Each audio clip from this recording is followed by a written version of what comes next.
Valkorion, the ruler of the Eternal Empire and the driving force behind the events of Star Wars: The Old Republic, stands as one of the most fascinating characters in Star Wars lore. As a literal god in the eyes of many, his presence in the galaxy is not just one of political power but of near immortal, almost divine stature. His role in the story is central not only because of his immense power but because he embodies a concept of godhood that is different from what might traditionally be expected. In exploring the many faces of Valkorion, we delve into the complex nature of his being, his godlike status, and the implications of his actions across the galaxy. Valkorion, born as Tenebrae, had a life that was marked by early struggles and a growing thirst for power. Unlike the more conventional Sith Lords, who sought power for personal gain or domination, Valkorion's motivations were more enigmatic, rooted in his desire to ascend to something far greater than a mere Sith. In the early stages of his life, Tenebrae's power was undeniable. He was born into the Sith Empire but was not content with simply being one of many. He sought to transcend the mortal realm entirely. This desire to achieve godhood took him down a path of darkness, eventually leading to his ascension as Valkorion, the immortal emperor of the Eternal Empire. Valkorion's uniqueness as a god stems from the fact that his power transcends the traditional understanding of the Force. While the Force is generally seen as a source of balance divided into the light and dark sides, Valkorion represents a fusion of both, coupled with an inherent hunger for domination and control. His power as a god is not just about his command over the Force, but about his ability to influence those around him and to manipulate entire civilizations. Unlike other Sith or Jedi, whose focus is often on their personal connection to the Force, Valkorion's reach is cosmic in scale, shaping the destiny of the galaxy itself. His position as the ruler of the Eternal Empire, an empire built on the idea of godlike power, further emphasizes this distinction. At the core of Valkorion's power is his immortality, which grants him a near unchallengeable position in the galaxy. Through his deep connection to the dark side and his manipulation of the Force, Valkorion has been able to sustain his life for millennia. His ability to transfer his consciousness into other bodies adds another layer to his immortality.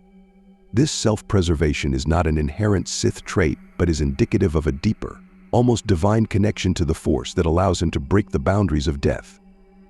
He is not simply a Sith Lord or an immortal emperor, he is a force of nature, embodying the concepts of control, destruction, and rebirth in ways that even the greatest Jedi or Sith would find incomprehensible. Valkorion's ascension to godhood can be viewed as a combination of his unrelenting ambition and his complete mastery of the Force. His ability to manipulate others is legendary, often using his willpower to control his subjects to a degree that erases their free will. This godlike ability to shape minds and bend others to his will is a central feature of his uniqueness. He is not merely a dictator in the conventional sense, he is a deity that controls the very essence of life itself. Valkorion's followers view him not just as their ruler but as a divine being worthy of worship, further elevating his status beyond that of a typical mortal ruler. He is the manifestation of order in the galaxy, creating a perfect hierarchy with himself at the top, and those under him are subjugated to his power. The Eternal Empire itself, under Valkorion's rule, becomes a symbol of his godlike power.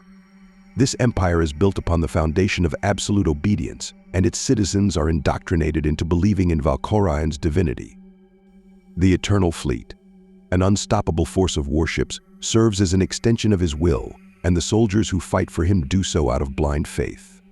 Even the warriors in the Eternal Empire are considered part of Valkorion's divine will, trained to carry out his orders without question. This devotion to Valkorion is not simply political loyalty, but a deeply ingrained belief that his will is supreme, making it hard for any resistance to gain traction against his reign. But Valkorion's godhood is not a passive existence. His ambitions go beyond merely ruling an empire, he wants to shape the galaxy itself. His quest to control the galaxy is rooted in his belief that it is his destiny to rule all, not just as a Sith Lord but as a divine being who can bring about the true order. This philosophy makes him different from other Sith Lords, who often seek power for personal gratification or to fulfill a singular goal.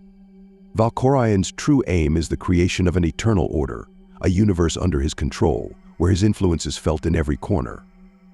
His power is not limited to military might, but extends to the very fabric of life in the galaxy. His manipulation of the Force allows him to bend the very nature of the galaxy to his whims, giving him an almost omnipotent influence over events. However, Valkorion's nature as a god is not without its complexities. His immortality, while a source of incredible power, also comes with a certain isolation. Valkorion is not simply a god that sits in the background, content with his dominion. Instead, his godhood is a form of imprisonment, locking him in an eternal cycle of rebirth and manipulation. His attempts to transcend the limitations of mortality, to shape the galaxy according to his vision, come at a personal cost. He is not a benevolent god. His rule is brutal and unforgiving, and his pursuit of power leaves a wake of destruction behind him. Valkorion, despite his divinity, is haunted by the weight of his actions and the consequences of his quest for absolute control. In many ways, Valkorion represents the darker aspects of divinity. While many gods in Star Wars lore are seen as figures of compassion, healing, or light, Valkorion embodies the corrupting influence of absolute power. His godhood is not one of enlightenment or benevolence, but of dominance and subjugation. His followers worship him not because he offers salvation, but because they are coerced into believing that his will is the only path to order. Valkorion's godhood is a perverse reflection of the power he seeks, a power that, in the end, is as much a prison as it is a source of control. Despite his godlike nature, Valkorion's downfall is inevitable. Even gods, it seems, are not immune to the passage of time or the consequences of their own hubris. His immortality, while an impressive feat of power, is ultimately a double-edged sword. His manipulation of the Force has cost him the ability to form genuine connections with others.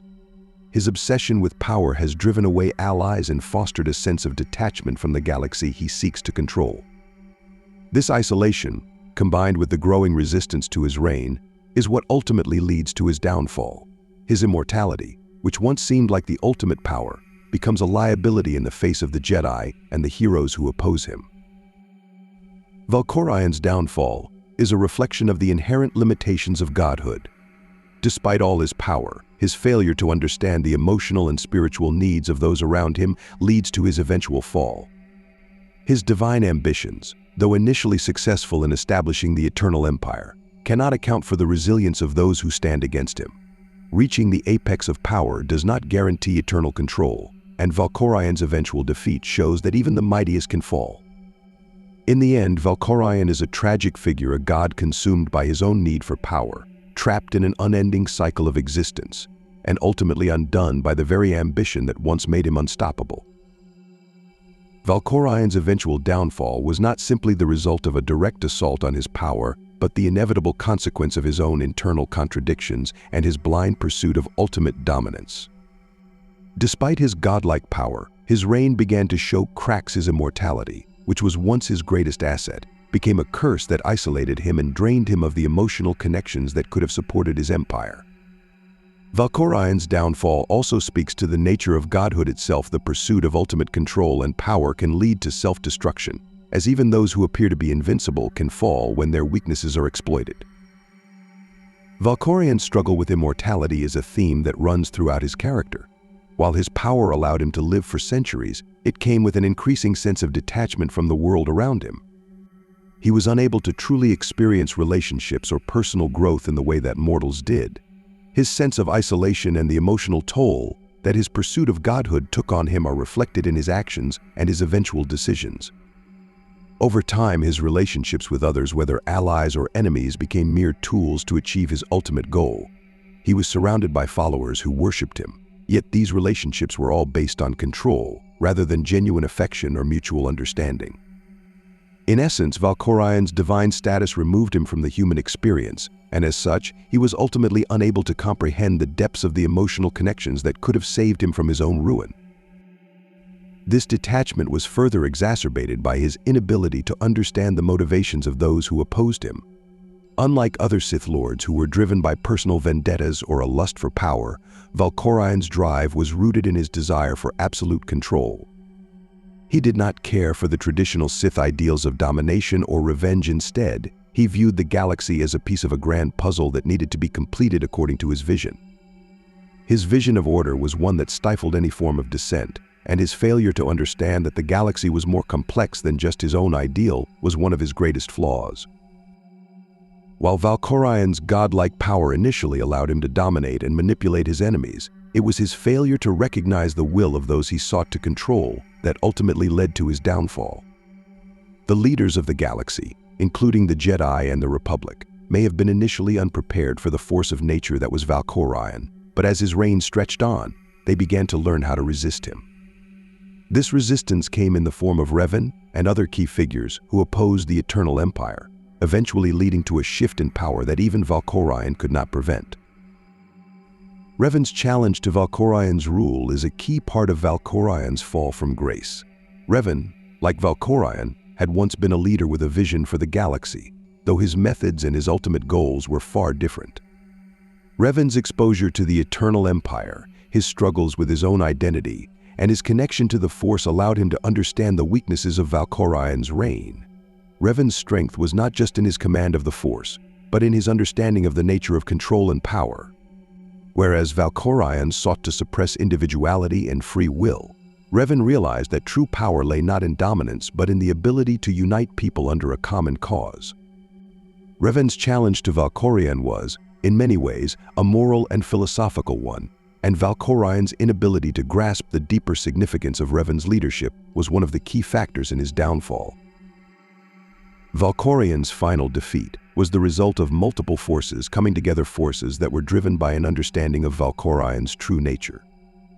The political and military resistance to the Eternal Empire was inevitable, but it was the psychological and emotional resilience of those who fought against Valkorion that ultimately undid him. As a god, Valkorion's sense of control was challenged by individuals who refused to bow to his will, who fought not just for political freedom, but for their own personal agency and belief in something greater than the Emperor's vision. The lasting legacy of Valkorion's reign and his eventual downfall is a reminder of the corrupting influence of absolute power. While his godlike abilities made him a nearly unstoppable force in the galaxy, his inability to connect with others on a deeper level, his obsession with control, and his failure to understand the complex nature of the galaxy ultimately led to his demise. Valkorion was a god, but he was also a flawed, tragic figure whose quest for perfection led him down a path of isolation and destruction. Valkorion's character also brings into question the nature of divinity itself. In many stories, gods are seen as benevolent and transcendent beings that offer guidance and help to their followers. However, Valkorion's godhood was marked by domination, cruelty, and an almost nihilistic desire for absolute control. His vision of a perfect order was not one of peace or enlightenment, but of subjugation and destruction. His character serves as a stark contrast to other deities in Star Wars lore, such as the Force itself, which seeks balance rather than domination. Valkorion represents the dark side of godhood, one that comes with immense power, but also the potential for great corruption. His fall demonstrates that even the most powerful beings in the galaxy are susceptible to their own flaws. In the end, Valkorion's story is one of caution of what happens when the pursuit of power and control becomes all-consuming. His unique nature as a literal god, coupled with his obsession with ruling the galaxy, made him both a formidable and tragic figure. His immortality and godlike abilities allowed him to shape the galaxy according to his vision, but his inability to understand the emotions and desires of those he ruled ultimately led to his downfall. Valkorion's legacy is one of power, manipulation, and hubris, an example of the consequences of seeking godhood at the expense of everything else. In his quest for eternal dominance, Valkorion learned the hard truth that even gods, no matter how powerful, can fall.